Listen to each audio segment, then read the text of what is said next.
بسم اللہ الرحمن الرحیم۔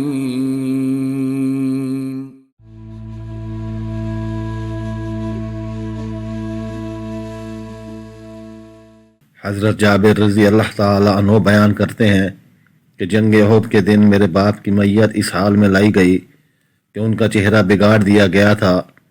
کافروں نے ان کے چہرے کے اعضاء کاٹ ڈالے تھے، تو ان کی میت رسول اللہ صلی اللہ علیہ وآلہ وسلم کے سامنے رکھ دی گئی اور اسے ایک کپڑے سے ڈھانپ دیا گیا۔ میں منہ سے کپڑا ہٹانے کی کوشش کرتا تھا تو میری قوم کے لوگ مجھے روکتے تھے۔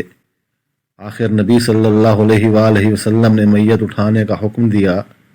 جب میت اٹھائی گئی تو آپ صلی اللہ علیہ وآلہ وسلم نے ایک عورت کے رونے کی آواز سنی تو فرمایا، یہ کون ہے؟ لوگوں نے کہا، یہ عمر کی بیٹی یا عمر کی بہن ہے۔ آپ صلی اللہ علیہ وآلہ وسلم نے فرمایا، نہ رو، یا فرمایا کیوں روتی ہے؟ میت کے اٹھائے جانے تک فرشتوں نے اسے اپنے مبارک پروں سے سایہ کیے رکھا۔ حضرت انس رضی اللہ تعالی عنہ بیان کرتے ہیں کہ ایک جنازہ گزرا تو اس کی اچھی تعریف کی گئی۔ نبی صلی اللہ علیہ وآلہ وسلم نے فرمایا، لازم ہو گئی۔ ایک اور جنازہ گزرا تو اس کی برائی بیان کی گئی۔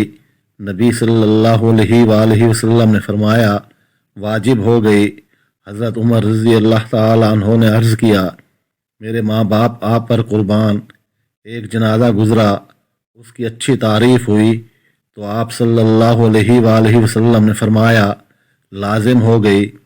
پھر دوسرا جنازہ گزرا، اس کی برائی بیان کی گئی تو آپ نے پھر وہی فرمایا، واجب ہو گئی۔ کیا مطلب ہے؟ آپ صلی اللہ علیہ وآلہ وسلم نے فرمایا، جس کی تم نے اچھی تعریف کی تھی اس کے لیے جنت لازم ہو گئی، اور جس کی برائی بیان کی اس کے لیے آگ واجب ہوئی۔ تم زمین میں اللہ کے گواہ ہو۔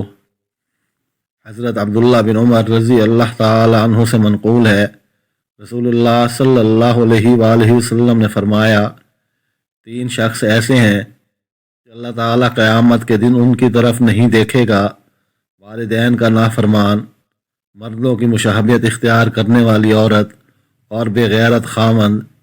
نیز تین شخص جنت میں داخل نہ ہوں گے: ماں باپ کا نافرمان، ہمیشہ شراب پینے والا، اور دے کر احسان جتلانے والا۔ تین ساعتیں ایسی ہیں جن میں رسول اللہ صلی اللہ علیہ وآلہ وسلم ہمیں نماز پڑھنے سے یا اپنے مردوں کو دفنانے سے منع فرماتے تھے۔